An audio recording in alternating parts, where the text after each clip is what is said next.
Assalamu alaykum aziz qarindoshlar. Mush vaqtinglar xayrli bo'lsin. Python dastlabki seviya programmalar aylash darsining ikkinchi qismiga hammalarga xush keldinglar. Ko'rayotganinglardek birinchi qism darsimizda Python programma tiliniki qanday til ekanligi, kimlar tarafidan yasalganligi va qaysi sohalarda xizmat olib bora oladiganligimiz haqida muhim bo'lgan tushunchalarni, mazmunlarni so'zlagan. Ko'rayotganinglardek e'lon qilgani 5 kun bo'lmasdan 615 qarindoshimiz ko'ribdi. Buning ichidan 85 qarindoshimizga yorug'likdan bosh barmoq besish orqali yoqtiribdi. Hamda biz bu qadar bo'lishini hech o'ylamagan, haqiqatan bizni xush bo'ldik, xursand bo'ldik. Darsimizning izohat qismidami darsningki PDF nusxasi va munosabatlik ulanmalar bor edi. Shundan bir vaqtda bizga inkasiz orqali qo'llab-quvvatlagan, yaxshi tilaklarni tilagan barliq qarindoshlarga ko'pdan ko'p rahmat aytamiz. Inshaalloh bundan keyingi darslarimizni texam yaxshi, texam sifatli qilishga butun kuchimiz bilan tirishamiz. Agar birinchi qismni ko'rmagan bo'lsanglar, darhol hozirgi videoni to'xtatib, shu videoni ko'rib, undan keyin hozirgi videoni davomlashtirsanglar bo'ldi. Unda bo'lsa biz bugungi darsimizda shu Python programmasini kompyuterimizga qachlaymiz. Ya'ni Pythonningki normal bir yumshoq detalga o'xshash bir qachlash programmasi var. Bunu qachlaymiz. Buning asos sababi kompyuterimizda Python muhitini yaratish. Unda esa biz qachlashdan ilgari muhim bo'lgan bir uchurga ega bo'lishimiz kerak. Bu bo'lsa kompyuterimizningki 32 bitmi yoki 64 bitlik kompyutermi? Buni bilib olishimiz kerak. Undan keyin darsimizni davomlashtiramiz. Undan sonra bunu bilish uchun qarasanglar bu DSPC, ya'ni bu kompyuter yoki bu bilgisayar bu şekilde çıkışı mümkün sizlinkide.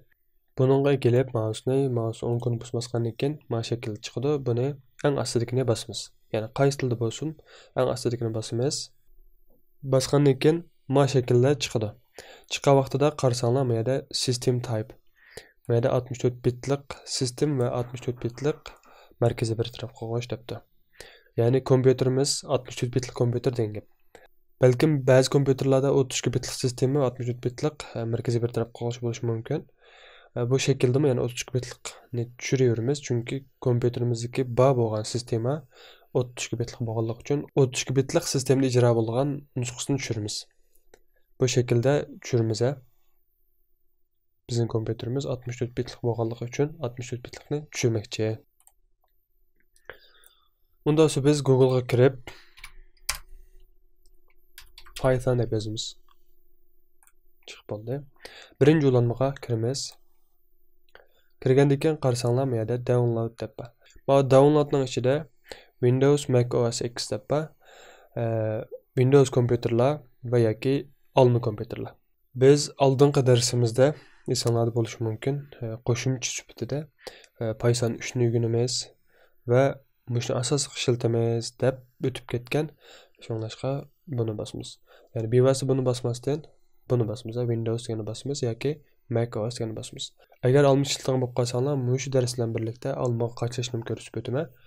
Kanalda bor shu shaklda ko'rib olsanglar bo'ldi va qachlash yap olsanglar bo'ldi.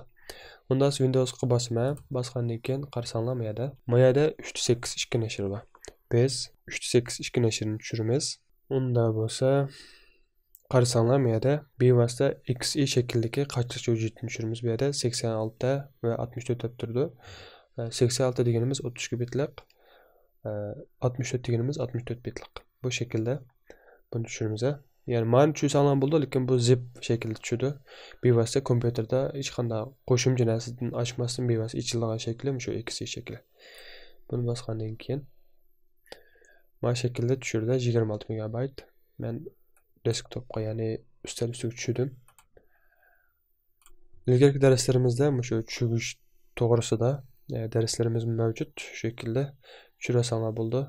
Undan boshqa tor bekatlardagi xatlarni mana shaklda chiroyli qilish darslarim bor. O shaklda chiroyli qilib olsanglar bo'ldi. Undan so'ng bu tushib bo'ldi. Mana qarasanglar mana shu. Mana. Endi biz buni qo'sh chekib ochamiz.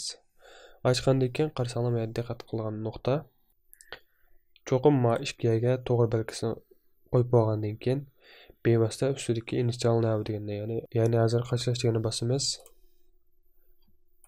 Qo'shilamiz, undan keyin qo'shilmaydi.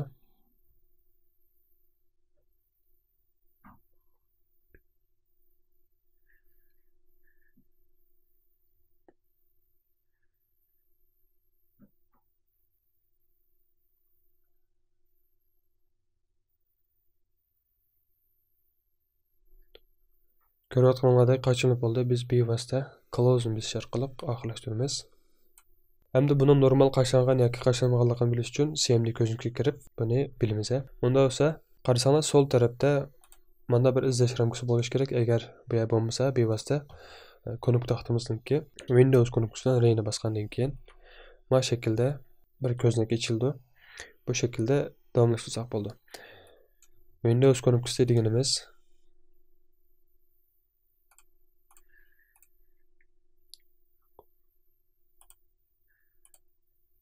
qarasanglar Windows konuksi deganimiz ma konukki bilan ma konukkini bir vaqtda bosamiz.